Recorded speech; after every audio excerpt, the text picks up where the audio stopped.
você vai perceber que, de 2 Samuel, que Davi louva ao Senhor, depois de alguns gigantes filisteus serem mortos,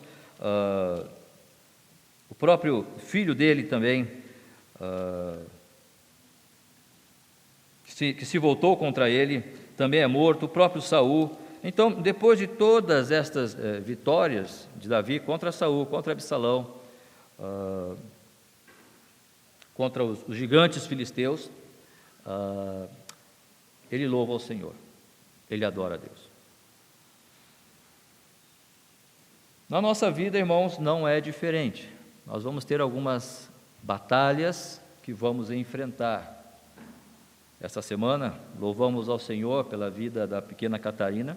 Podemos imaginar como que o irmão Daniel, a irmã Abigail estavam, mas sabemos que cada irmão também estava orando pela vida do casal, pela vida da família, e desta forma nos alegramos também pela maneira como o Senhor tem dado graças àqueles irmãos. Na verdade, para nós, tivemos um tempo com eles, tomando um café, foi muito gratificante, percebi a paz, percebi a segurança, a maneira como eles estavam, sim, seguros no Senhor mesmo. Isso na verdade, eu posso dizer que eles estavam mais me ajudando nesse sentido, no sentido de eles nos dar esta segurança, né, percebendo que eles não estavam apavorados, por assim dizer, mas eles estavam calmos no Senhor.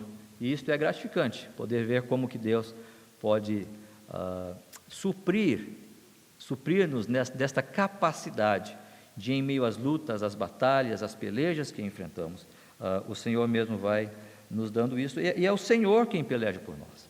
É Ele quem faz estas lutas se tornarem, como posso dizer, mais tranquilas, ainda que quando nós olhamos com os nossos olhos humanos, nós não percebemos que possam ser tranquilas, mas elas, para Deus é. Quando olhamos com os olhos do Senhor e entendemos que Ele está cuidando de todas as coisas, nós simplesmente descansamos nas mãos dEle. Nós simplesmente deixamos que Ele faça a coisa como Ele quer, como Ele aprove, seja na minha família, seja na igreja, como Ele quer. É assim que funciona. Mas o rei Davi, aqui, depois de louvar ao Senhor, ele nos dá esse salmo, então. E qual seria a postura, ou qual seriam as condições de alguém que quer experimentar este batalhar do Senhor por nós? Ou de que maneira nós temos que ver este batalhar do Senhor por nós? Nós temos que ter alguma postura, nós temos que nos colocar de alguma forma para podermos compreender a ação de Deus, para de fato compreendermos que não sou eu, mas é Deus mesmo quem está fazendo. Não são as minhas forças, não é a minha destreza, mas é Deus mesmo quem está realizando. Davi poderia ter experimentado todas essas bênçãos do Senhor, e no final ele ter dito: viu como eu sou bom, viu como eu sou forte, viu como eu sou inteligente e sábio. Mas Davi não o fez, ele louvou ao Senhor. Mas qual era a condição do coração daquele homem para chegar nesta posição? E a primeira coisa que nós precisamos, que entendo Davi está colocando para nós aqui, é confiarmos no poder e na misericórdia de Deus. Nós precisamos confiar no poder e na misericórdia do Senhor, que Ele é detentor de poder e de misericórdia para nos dar aquilo que precisamos, aquilo que estamos necessitando naquele momento, naquela luta, naquela crise, naquela situação. Quando no versículo 5, Davi fala assim: abaixa, Senhor, os teus céus e desce. Abaixa, Senhor, os teus céus e desce. Este texto, essas palavras de Davi, vai falar conosco no sentido de mostrar que Deus está solícito a nós. Venha a nós o teu reino, quando o Senhor Jesus Cristo ora. Ele está dizendo: nós queremos experimentar a tua glória, ainda que eterna, ainda que celestial, ainda que acima das nossas condições de experimentar, mas nós queremos experimentar isto hoje. Nós queremos experimentar isto agora, nesta nossa realidade. E não é algo fantasioso, não é uma utopia, eu posso experimentar isso aqui, neste momento. Venha, Senhor, o teu reino. O Senhor Jesus ora. E percebe que o Davi está dizendo: abaixa, Senhor, os teus céus, olha para nós. Eu sei que o Senhor está na tua grandeza, eu sei que o Senhor está na sua majestade, mas vem até nós. O Senhor fez isso quando enviou o Senhor Jesus Cristo, quando Ele diz em Filipenses, capítulo 2, quando Ele diz ali,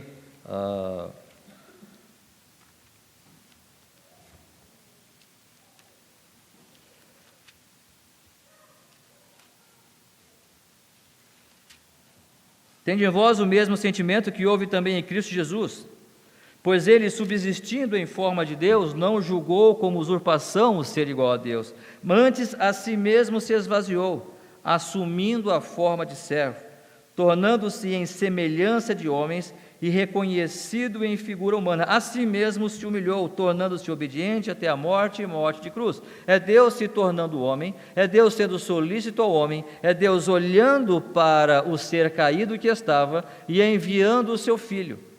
Este, o Senhor Jesus Cristo, que na glória que lhe pertencia, Ele se permitiu deixar esta glória por um breve tempo e viver aqui entre os homens, entre nós, durante 33 anos da sua vida, para então realizar um trabalho a nosso favor. Qual é a sua batalha? Qual é a nossa batalha? A primeira batalha que um homem pode enfrentar e que ele vai enfrentar é a batalha do entendimento que ele precisa de Cristo. É a batalha do fato de que ele vai continuar lutando consigo mesmo, pensando que ele pode ganhar a sua salvação. E quando ele se percebe dentro de uma mensagem, ou defronte de uma mensagem, da qual ele precisa se enquadrar com aquilo, ele precisa dobrar os seus joelhos ao Senhor Jesus Cristo que morreu por ele, o que ele faz? Ele luta contra aquilo. Ele diz: eu não quero. Mas nós precisamos compreender, como seres humanos que somos, que o envio do Senhor Jesus Cristo é um ato de misericórdia do nosso Deus. Vamos ler o versículo 2 de Salmo 144. Minha misericórdia e fortaleza minha, meu alto refúgio e meu libertador, meu escudo, aquele em quem confio, em quem me submete o meu povo. Todas as coisas que Davi tinha, estava colocando nas mãos de Deus.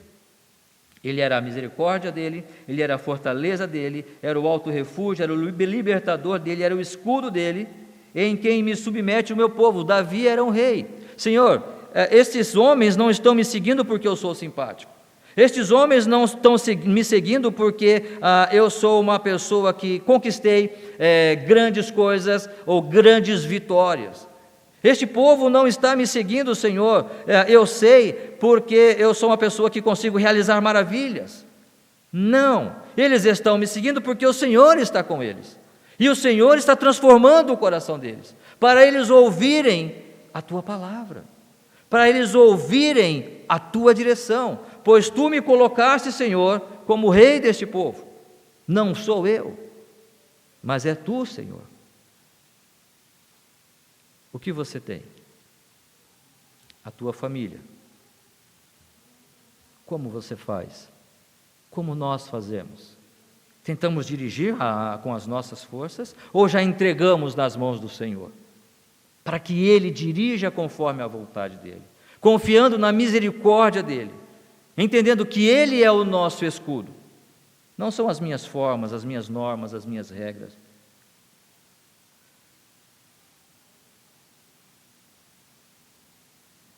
O teu ministério, você já entregou ao Senhor? Você já disse: Senhor, eis aqui a minha oportunidade de servir a Ti. Eu não quero fazer conforme a minha sabedoria, mas como diz Davi, o teu povo, este povo, em quem me submete, é o Senhor quem o faz. Se eles são submissos a mim como rei, é o Senhor quem o faz.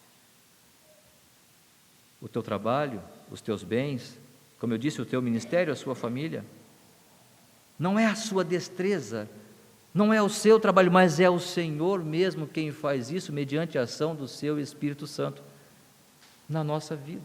Tudo que Ele nos dá como um trabalho, como uma dispensação, para nós sermos mordomos dEle, nós precisamos entregar a Ele e dizer: Senhor, eu estou vendo alguma coisa, eu não estou gostando, mas eis aqui a tua vontade. Faça-se conforme o teu querer. A tua vontade é soberana, não a minha. Irmãos, quanta paz perdemos quando nós queremos que as coisas sejam como nós queremos que sejam. E aí perdemos isso e esquecemos que Deus é o Senhor de todas as coisas, da nossa própria vida. Quantas coisas aconteceram na minha vida, eu não queria que tivesse acontecido. Quantas coisas aconteceram na sua vida e você não queria que tivesse acontecido. Se você tivesse a condição de virar aquele botão para aquela coisa não acontecer, aquilo não aconteceria, é bem verdade. E não é assim que é. Talvez vamos fazer uma retrospectiva do nosso passado. E vamos dizer, eu não queria ter realizado isso, não queria ter pensado aquilo, não queria ter falado aquela coisa. Mas falei. E agora, Senhor, o que fazer? Tu és o meu escudo. Davi não era perfeito, ele tinha os seus erros, mas uma coisa que caracterizava aquele homem era o fato de que ele temia o Senhor e que ele colocava a sua vida nas mãos de Deus. E quanto a isso não há dúvidas. Quanto a isso ninguém pode contestar a vida daquele homem. Porque o Senhor se abaixa, não no sentido de deixar o seu poder, mas ele se torna solícito a nós como seres humanos. Basta que nós pensemos e entendamos as suas misericórdias, o seu poder. Versículo 5: abaixa, Senhor, os teus céus e desce, toca os montes e fumegarão. O que são os montes? Os montes eram porções de terra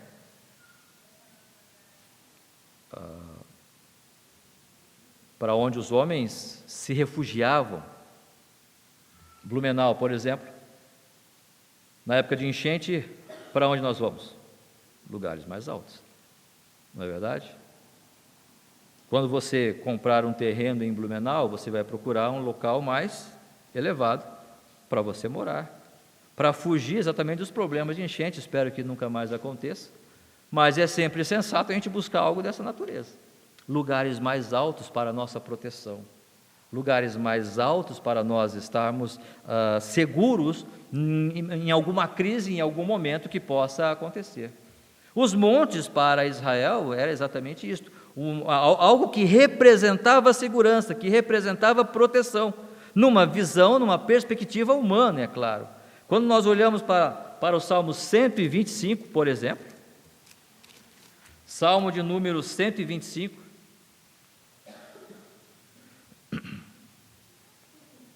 os que confiam no Senhor são como o monte de Sião, que não se abala, firme para sempre. Perceba que ele faz alusão àquele que confia no Senhor e o monte, porque não se abala. E o versículo 2 segue: como em roda em redor de Jerusalém estão os montes, assim o Senhor em redor do seu povo, desde agora e para sempre. Ou seja, o salmista está olhando numa visão humana, natural, que os montes que estão ao redor de Jerusalém estão protegendo aquela cidade. Olhando para a questão dos montes, então, ele está entendendo que este elemento é um elemento de proteção, de segurança, de refúgio. O que o Senhor vai fazer com esses montes? Abaixa, Senhor, os teus céus e desce. Toca os montes e eles fumegarão. Os montes não têm poder contra o Senhor. O Senhor pelejará por nós, irmãos, quando nós compreendermos o seu poder, a sua misericórdia, mas também o seu poder. O fato de que Ele está conosco e Ele pode livrar o seu povo. Isaías 43, versículo 1 vai nos dizer, Isaías 43, 1.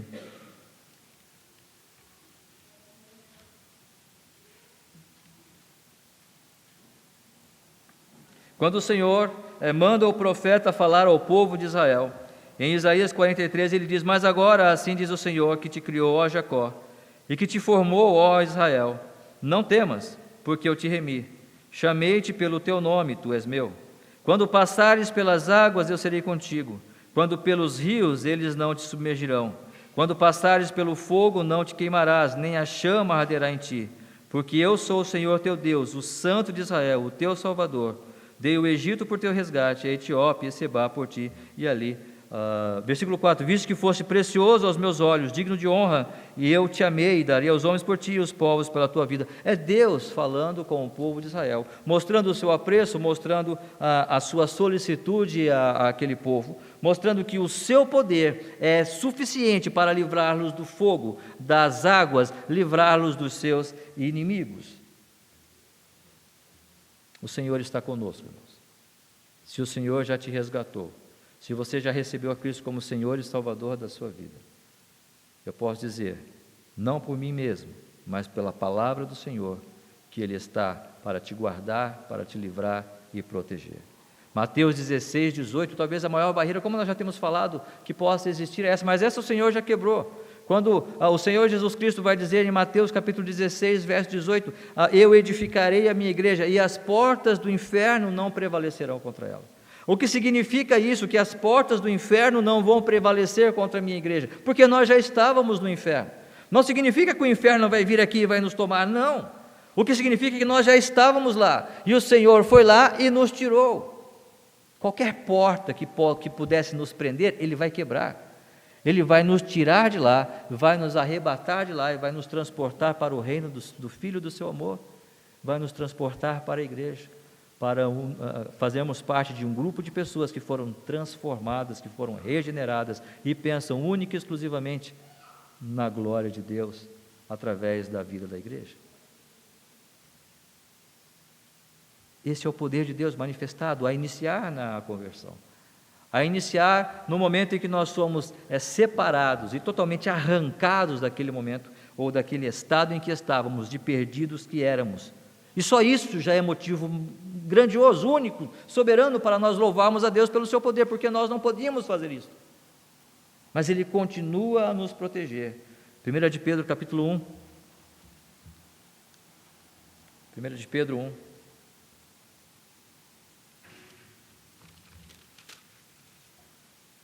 Do verso 3 ao verso 5.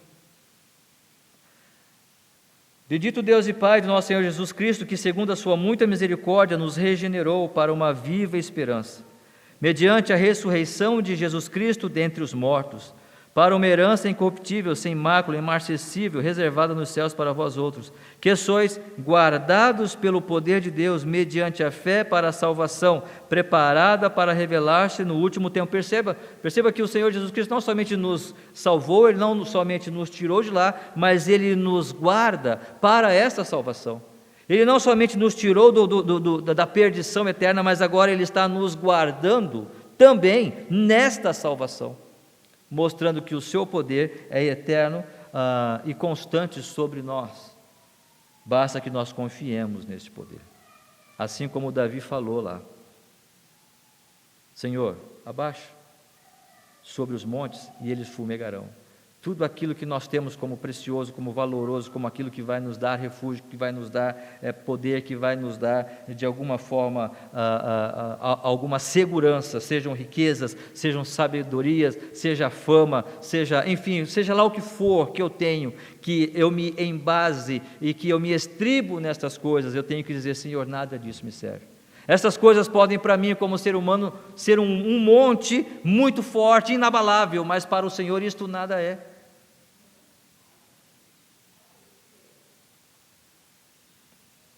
O Senhor é o nosso Deus, e Ele pelejará por nós, se nós reconhecermos o seu poder e a sua misericórdia. E para fazermos isto, é necessário que nós reconheçamos a nossa incapacidade. É necessário que nós reconheçamos que nós não somos e não temos nada para oferecer. Senhor, versículo 3, Salmo 144, verso 3. Senhor, que é o homem para que dele tomes conhecimento? E o filho do homem para o que o estimes? O homem é como um sopro, e os seus dias como a sombra que passa. O homem é como um sopro, e os seus dias como a sombra que passa. Como eu disse no início, seria muito natural na nossa existência humana se Davi tivesse começado a listar aqui um tanto de coisas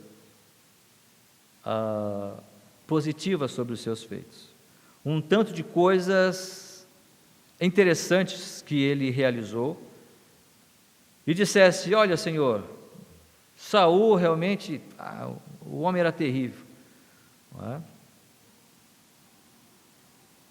Tive uma esposa que me julgou quando eu dancei de alegria, quando a arca retornou. Tive conselheiros que me traíram. Tive um comandante do meu exército que me traiu. Mas eu permaneci fiel, Senhor. Eu permaneci aqui. Davi em nenhum momento fez isso. Davi disse que é o homem para que dele te lembres. Ou seja, que sou eu. Para que o Senhor se lembre de mim e me dê tamanha graça, seja eu detentor, seja eu alvo destas bênçãos tão maravilhosas que o Senhor está reservando para mim, destas vitórias tão graciosas. Quais não são estas bênçãos, senão a nossa família, nossos filhos, nossa igreja? Que maravilha é podermos estar aqui reunidos em nome do Senhor e ter a oportunidade de servir ao Senhor, cada um nas suas tarefas, cada um nas suas realizações, e dizer: Senhor, muito obrigado por isso. Não sou digno? Claro que não, mas o Senhor me deu esta bênção de poder estar aqui falando estas palavras agora, neste momento. Os irmãos que estavam tocando agora aqui, aqueles que estavam ali, o irmão que está ali trabalhando no projetor, na gravação, os irmãos que estão ouvindo, isso é um trabalho. Quem aqui é digno de estar neste momento aqui? De participar disto? Qual de nós somos dignos o bastante para levantarmos a voz e dizer: mas eu fiz aquilo? Não somos, não temos. Quem é o homem para que dele te lembres? Davi com certeza está olhando para si próprio e percebendo quantos erros ele cometeu. E talvez depois de ele ter falado este salmo de adoração ao Senhor, ele fez um censo de orgulho para saber sobre quantas pessoas ele reinava. E aí Deus então manda ali um juízo tão grande sobre aquela nação. Mas antes disso, quantas coisas Davi fez de erro? Talvez com Batseba, com certeza. Com relação à sua própria família, ele vai dizer que é o homem para que dele te lembres, e o filho do homem para que seja lembrado, para que o estimes melhor. Será porque Davi está falando sobre o filho do homem? Pode ser de forma geral? Claro que pode. Mas lembra no início, quando eu falei a respeito de Absalão? Absalão se voltou contra o próprio pai. Ele disse: Senhor, quem é o meu filho? Olha só a minha família. Talvez eu fui tão negligente nesse sentido que o meu próprio filho se levantou contra mim. E eu percebo o meu pecado. E o general do seu exército, quando Davi soube que seu filho chorou, ele chorou amargamente. Davi chora amargamente. E o comandante diz: o senhor chora pelo seu filho, Absalão, que estava pronto para matar você? Mas e os homens que morreram pelo Senhor, pelo rei? Aquele homem repreende Davi ali naquele momento pelo erro que Davi estava cometendo. Percebam, irmãos, que o próprio Davi está olhando, imagino eu, para si próprio, falando consigo mesmo e dizendo: o que sou eu? Irmãos, se na nossa vida cristã, se no nosso caminhar, nós não estivermos prontos para perceber os erros e falhas que cometemos, o que somos nós? De que maneira o Senhor vai poder lutar esta batalha por nós? Se confessarmos os nossos pecados, Ele é fiel e justo para nos perdoar os pecados e nos purificar de toda injustiça. Ora, é necessário que haja essa confissão. É necessário que nós entendamos que nada somos, não temos dignidade alguma no nosso falar, no nosso agir, no nosso pensar. Quantas vezes temos chorado diante de Deus, dizendo: Senhor, eis aqui um homem pecador, eis aqui um homem que não tem condições de estar aqui. O que sou eu? O que será a minha geração? Há alguma dignidade? Não, não há. Paulo vai traçar uma lista da situação e da condição do homem, em Romanos capítulo 3, versículo 10 em diante. Romanos capítulo 3, versos 10 em diante.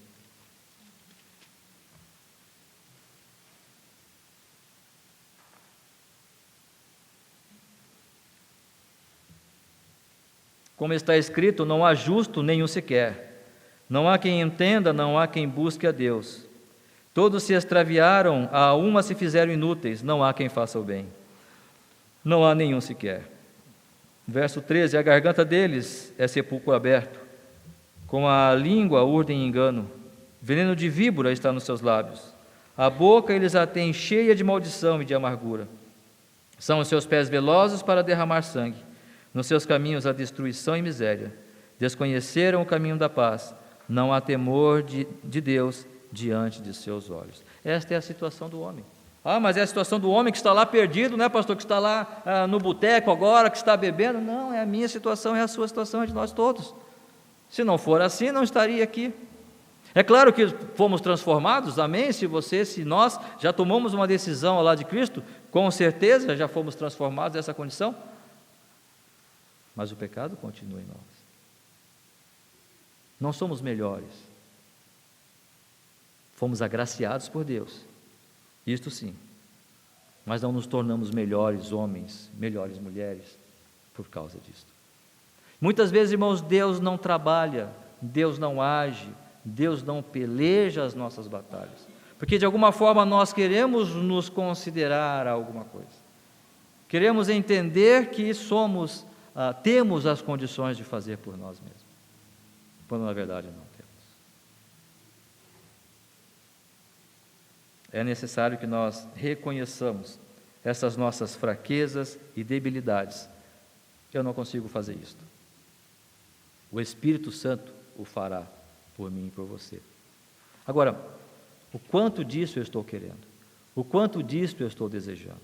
O quanto disto eu de fato estou buscando para a minha própria vida? E não somente isto. Davi vai dizer no versículo 1, bendito seja o Senhor, rocha minha, que me adestra as mãos para a batalha e os dedos para a guerra.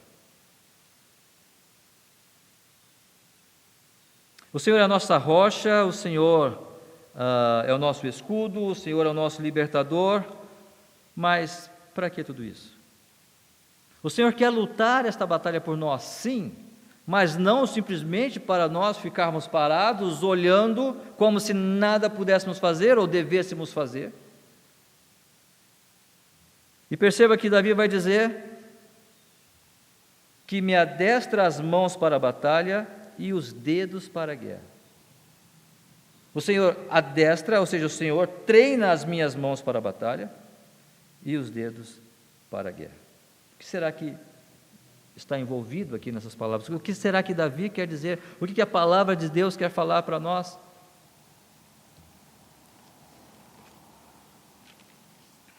Nós temos batalhas a serem vividas, a serem vencidas. Eu tenho falado sempre, nós lemos sempre o texto, né? Porque em Cristo nós somos mais do que vencedores. Né? E é verdade, porque Cristo já venceu na cruz. Esta obra de vitória Ele já realizou na cruz do Calvário. Mas isso não significa que nós não devemos entrar nessa batalha. Nós somos mais do que vencedores. Na verdade, é uma alegria para nós sabermos que nós somos vencedores, mas para sermos vencedores, nós temos que entrar na batalha. Nós já entramos na batalha vencedores, não precisa melhor do que isso. Não precisa motivação melhor do que esta, do que entrar numa batalha sabendo que seremos vencedores, mas precisamos entrar na batalha.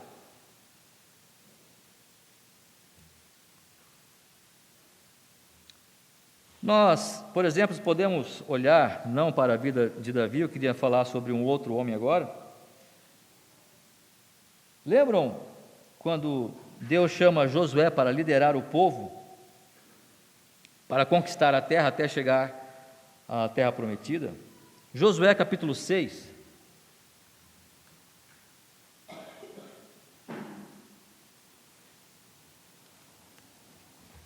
Josué, capítulo 6. Nós não vamos ler todos esses textos, vamos apenas ver alguns versículos, mas versículo 1 de Josué, capítulo 6. Josué 6, 1.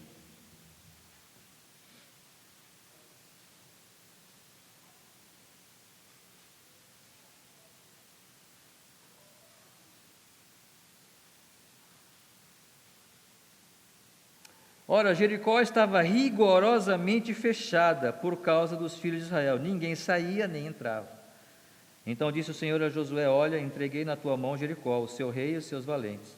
Vós, pois, todos os homens de guerra, rodeareis a cidade, cercando-a uma vez, assim fareis por 6 dias.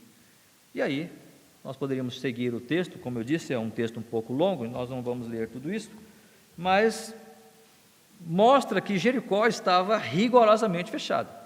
Estava selada as portas, os portões, os muros de Jericó, não podia entrar e ninguém saía. Israel precisava destruir aquela cidade, por ordem do próprio Senhor, para poder conquistar ali a terra prometida e tudo mais. Qual foi a ideia? Vamos rodear. Ideia do Senhor, claro, a orientação de Deus. Vamos rodear esta cidade 6 dias, uma vez por dia. E 6 dias ali, segunda, rodeia, terça, quarta, quinta, sexta. Quando for no 7º dia, vamos rodear a cidade 7 vezes. E depois que rodearmos a cidade 7 vezes, vamos tocar as trombetas e gritar com um grande alarido, e os muros vão cair. Fizeram isto. Se os irmãos seguirem a leitura, vão perceber que os muros de Jericó caíram com esse estratagema, com esta ideia de Josué, que não foi Josué, foi do próprio Deus. Seguindo então, aí vai capítulo 7, depois de ter vencido esta batalha contra Jericó, eles vão para uma outra batalha, agora numa outra cidade. Jericó, terrivelmente fechada, os muros totalmente selados, impenetráveis, mas eles conseguem entrar, eles conseguem destruir a cidade. No capítulo 7, então, há uma nova situação, uma nova batalha, que é a seguinte: prevaricaram os filhos de Israel nas coisas condenadas, porque Acã, filho de Carmi, filho de Zabde, filho de Zera, da tribo de Judá, tomou das coisas condenadas, a ira do Senhor se acendeu contra os filhos de Israel. Versículo 2: enviando, pois, Josué de Jericó alguns homens a Ai, que está junto de Bet-Aven, ao oriente de Betel, falou-lhes, dizendo: subi e espiai a terra. Subiram, pois, aqueles homens e espiaram Ai. E voltaram a Josué e lhe disseram: não suba todo o povo, subam uns 2 ou 3 mil homens a ferir Ai. Não fatigueis ali todo o povo, porque são poucos os inimigos. A questão não era que eram poucos os inimigos em comparação com o número que eles sugeriram para enviar. Eles sugeriram que manda 3 mil homens para Ai, e ali nós vamos destruir aquela cidade. Quantos eram a população de Ai? Se você olhar no capítulo 8, virando uma página aí, no versículo 25, você vai ver a proporção, ou seja, a quantidade, da população de Ai. Os que caíram naquele dia, tanto homens como mulheres, foram 12 mil, todos os moradores de Ai. Os que caíram naquele dia, tanto homens como mulheres, foram 12 mil. Se você pegar 12 mil, e se você entende que talvez uma família tem 4 pessoas, por exemplo, né, entre mulheres e crianças, vamos colocar aí que homens que poderiam sair à guerra seriam 6 mil. 6 mil homens para sair à guerra. Talvez menos, né? Mas estou colocando por alto. A questão não é quantidade. A questão é que o povo de Israel era um povo guerreiro. Era um povo que Deus já tinha usado grandemente. A guerra para eles fazia parte da vida deles. E o povo de Ai, não necessariamente, eram homens do campo. Então, para eles, 3 mil, depois de ter derrotado Jericó, tranquilamente eles derrotariam sem problema algum. Na visão humana, dentro do que eles fizeram, está correto. Eles sabiam guerrear. Deus já tinha treinado eles para a guerra. Até aqui estava perfeito.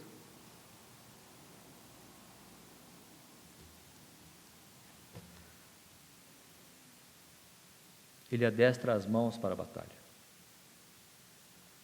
Eu posso olhar para uma batalha e tem que fazer isso, tem que fazer aquilo. Vamos lá, vamos derrotar. Vamos derrotar Ai. Nós derrotamos Jericó, agora é só derrotar Ai. A batalha de Jericó está vencida, a batalha de Ai também vai ser. Porque Deus já tinha orientado, Deus já tinha trabalhado, Deus estava adestrando aqueles homens e os seus líderes para vencer estas batalhas. Só que a guerra não se resume apenas pegar uma espada, um escudo e sair para a guerra. Não se resume somente a isto. Percebam que Davi vai dizer: adestra as mãos para a batalha e os dedos para a guerra. Quando você fala de guerra, você está falando de algo maior. Você está falando de algo que não é simplesmente algo isolado, algo pontual. Quando estamos falando de guerra, estamos falando de uma visão muito maior do que simplesmente nós podemos ou poderemos entender. Nós lemos no princípio, lembram que Acã tomou das coisas condenadas aos ídolos? São minúcias, são coisas talvez pequenas, e que talvez alguém vai falar: não, isso não tem problema, pode deixar. Não, pega aí, leva lá, leva. Está precisando de um colchão, pega aí. Coisa sacrificada a ídolo, mas não tem problema, pode levar. São esses detalhes que muitas vezes vão fazer a diferença. Eles venceram a batalha em Jericó, e eles poderiam ter vencido a batalha em Ai também, porque as suas mãos estavam adestradas e treinadas para essas batalhas. Só que eles não estavam entendendo que havia uma guerra muito maior. Deus não chamou Israel simplesmente para destruir povos. Deus chamou o povo de Israel para ser um luzeiro neste mundo, para ser uma bênção entre as nações. Deus chamou Israel para que ela pudesse brilhar no meio deste povo, dos pagãos.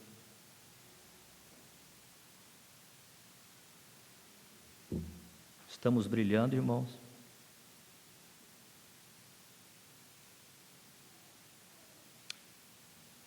A Igreja Batista da Graça está brilhando. Nós que estamos aqui nesta noite, estamos entendendo que Deus não está apenas nos adestrando para certas batalhas, mas que a visão que temos que ter é muito maior do que simplesmente batalhas pontuais. Mas há uma guerra espiritual que está acontecendo neste exato momento, na sua vida, na minha vida, no meu coração e no seu coração. E Satanás está dizendo: ah, como eu quero ver vocês brigarem entre si. Ah, como eu quero destruir vocês. Ah, como eu quero lançar aquela semente de intriga. E fazer com que essa igreja, que ao invés de brilhar, possa se degladiar entre si. E aí então o meu trabalho está feito. O que será que queremos? Estamos adestrados para a batalha. Sim, eu tenho o meu ministério. Ah, eu estou fazendo esse estudo. Sim, não, eu posso pregar. Não, eu posso avaliar o pregador. Não, eu posso cantar. Não, eu posso sair, eu posso evangelizar. Isso são adestramentos legais. E ótimo que estamos fazendo isso. Eu posso explicar o plano de Deus de salvação em Romanos, em João. Amém por isto. Estamos sendo adestrados para as batalhas, sim. Mas há uma guerra muito maior. E para esta nós precisamos que os nossos dedos estejam treinados, para talvez entender que lá no meu coração há uma coisa que eu preciso quebrar, que precisa ser trabalhada, que precisa ser mudada. Acã foi e pegou das coisas condenadas aos ídolos. Ele foi até o mundo e pegou alguma coisa do mundo e trouxe para dentro de um povo, no meio de um povo que Deus disse: não, eu quero santificar vocês.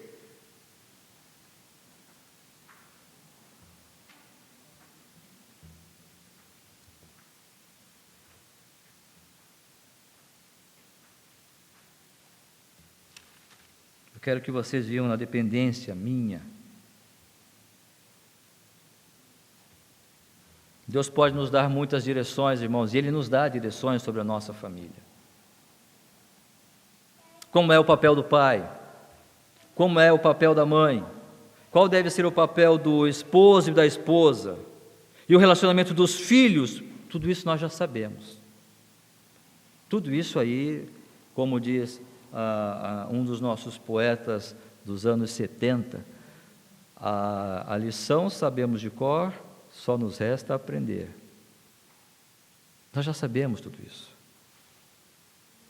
Agora, a grande questão é que existem momentos, situações nas nossas vidas que a única coisa que nos cabe é compreender que estamos vivendo uma guerra espiritual.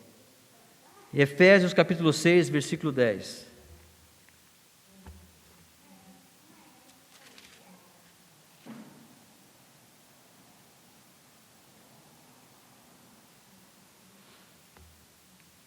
Quanto ao mais, sede fortalecidos no Senhor e na força do seu poder. Revesti-vos de toda a armadura de Deus para poderes ficar firmes contra as ciladas do diabo. Porque a nossa luta não é contra o sangue e a carne, e sim contra os principados e potestades, contra os dominadores deste mundo tenebroso, contra as forças espirituais do mal nas regiões celestes. Portanto, tomai toda a armadura de Deus, para que possais resistir no dia mau, e depois de tendo vencido tudo, permanecer inabaláveis. Estai, pois, firmes, cingindo-vos com a verdade, vestindo-vos da couraça da justiça, calçai os pés com a preparação do evangelho da paz, embraçando sempre o escudo da fé, com o qual podereis apagar todos os dardos inflamados do maligno. Tomai também o capacete da salvação, a espada do Espírito, que é a palavra de Deus, com toda oração e súplica, orando em todo o tempo no Espírito, e para isso vigiando, com toda a perseverança e súplicas por todos os santos, e também por mim, para que me seja dada no abrir da minha boca a palavra, para com intrepidez fazer conhecido o mistério do Evangelho, pelo qual sou embaixador em cadeias, para que em Cristo eu seja ousado para falar como me cumpre fazê-lo. Há uma batalha aqui, irmãos. Não temos que lutar contra carne e sangue, mas sim contra os principados e potestades, contra os dominadores deste mundo tenebroso. E é neste mundo que você está, é neste mundo que nós estamos, é neste mundo que eu estou vivendo com a minha família. Eu posso aplicar todas as regras bíblicas, e amém que estejamos fazendo isso, com relação ao esposo, esposa, pai, mãe, filhos, amém. Mas vai chegar momentos na nossa vida em que Deus vai pedir um estado de fé, que Deus vai pedir de fato uma posição da minha parte. E eu não sei o que fazer. Talvez eu falo, talvez eu me calo, talvez eu vou em frente, talvez eu paro. Eu não sei o que fazer. E esta é a grande luta que nós temos que travar. É saber qual é a direção de Deus, mas se o Senhor vai lutar a nossa batalha, nós precisamos entender que esta batalha está acima de regras, de ritos, de status, de ministérios e posições. Estamos falando da obra do Espírito Santo nas nossas vidas. Estamos falando, irmãos, do trabalho contra o nosso inimigo comum, Satanás.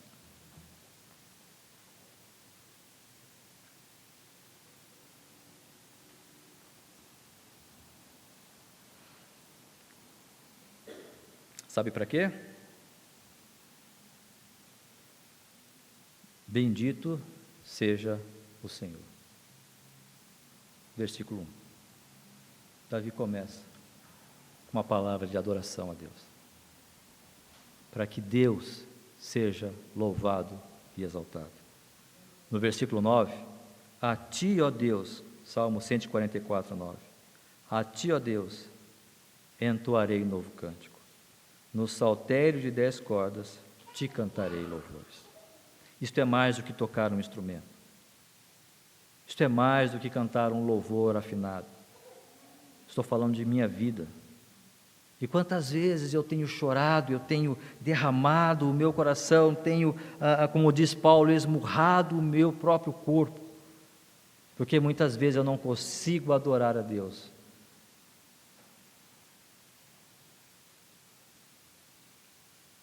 Eu quero, Senhor, um coração grato a Ti.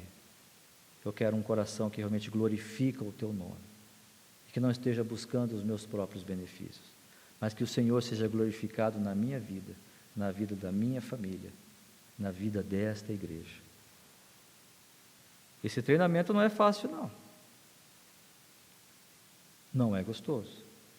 E nós sabemos. Milita contra você, contra os seus desejos, contra a sua carne, contra a sua ideia, contra o seu plano, contra os meus planos, contra o meu orgulho. Milita contra tudo isso. Mas é aí que Deus está nos adestrando para trabalhar, para fazer descer até nós, para aniquilar os nossos inimigos que vão aparecer, mas para que lá no final nós sejamos usados por Ele para lutar esta batalha. Sabe para quê? Para que Ele seja glorificado. O que você quer para esta igreja? O que eu quero para esta igreja? É uma pergunta séria. Muito séria. Número? Queremos número? É claro que eu quero número. Eu espero que você também queira. Mas o que estamos fazendo para isso? Experimentando esse adestrar de Deus nas nossas vidas, mediante o próprio agir dele? É claro que eu quero mais pessoas, que essas cadeiras aqui não deem conta. Se algum pastor em qualquer momento dizer, não, eu não quero, não existe isso. Mas como nós queremos isto? Esta é a pergunta.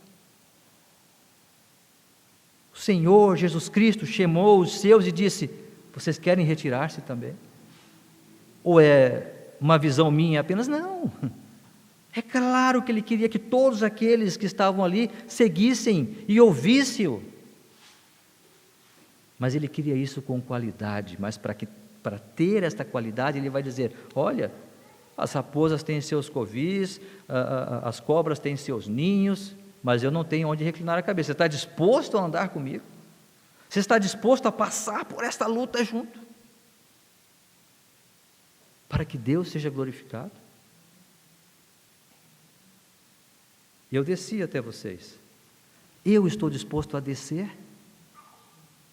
Eu estou disposto a dizer, Senhor, faça-te a tua vontade na minha vida? O que é mais importante para nós? Queremos que o Senhor lute as nossas batalhas. Amém. E que assim seja. Mas para isso, é necessário, antes de mais nada, confiar que Ele pode fazer da maneira dEle, através da sua misericórdia. Reconhecer a nossa incapacidade. Não é quem fala mais alto que ganha. Não é dos fortes a vitória, nem dos que correm melhor, mas é daqueles que confiam no Senhor. Nós podemos ganhar determinadas batalhas, mas e a glória do Senhor? Está sendo estabelecida? Quando entendemos o seu propósito de adestrar-nos para fazermos parte desta batalha,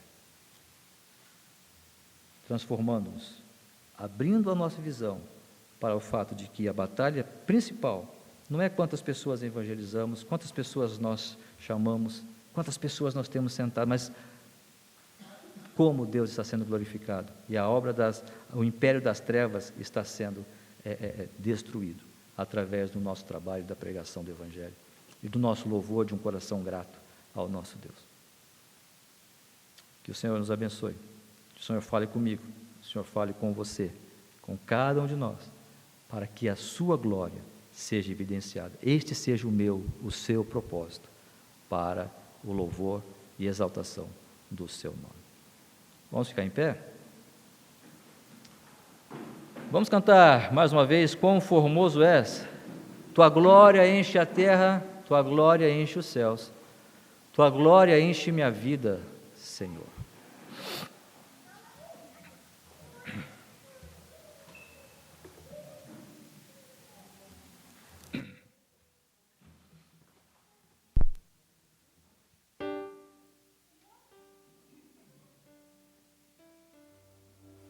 Quão formoso és, Rei do Universo. Ele é rei do universo, é teu rei também, é teu Senhor.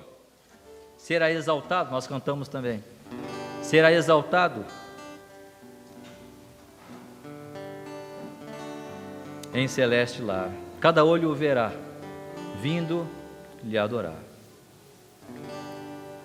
Quão formoso és.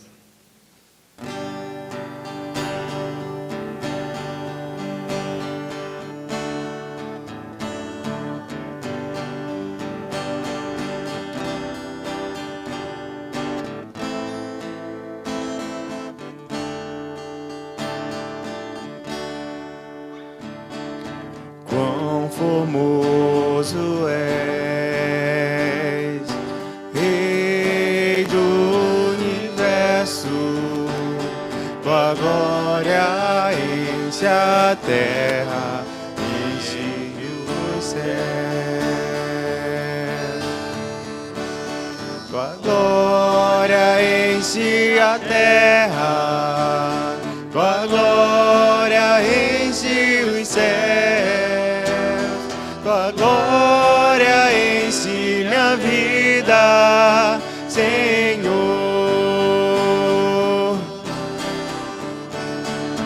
Quão formoso és, Rei do universo, tua glória enche a terra e enche os céus.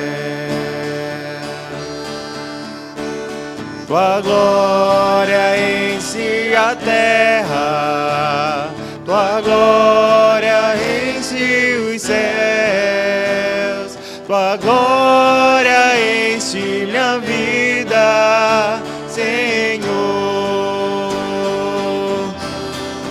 Maravilhoso é estar em tua presença.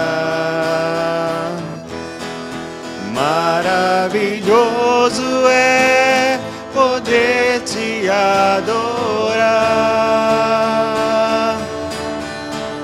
Maravilhoso é tocar as suas vestes. Maravilhoso é te contemplar, Senhor. Maravilhoso é estar em tua presença. Maravilhoso é poder te adorar. Maravilhoso é tocar as suas vestes. Maravilhoso é te contemplar, Senhor.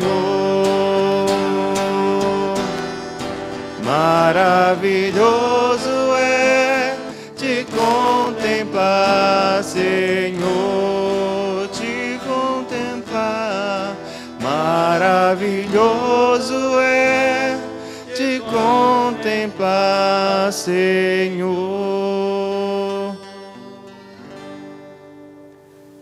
Ó Senhor, nosso Deus e Pai, nós te louvamos por esse tempo, por este culto.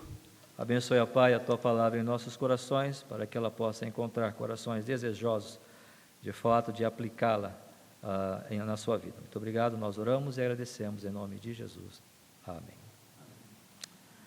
Eu tinha falado com os jovens, né? Eu queria pedir que a igreja, os membros, por favor, fiquem um minuto. A igreja, os membros da igreja fiquem para nós. Podem se cumprimentar, tá? Tem um cafezinho ali, eu acho, né? Mas os membros da igreja fiquem mais um pouquinho, se for possível. Tá bom?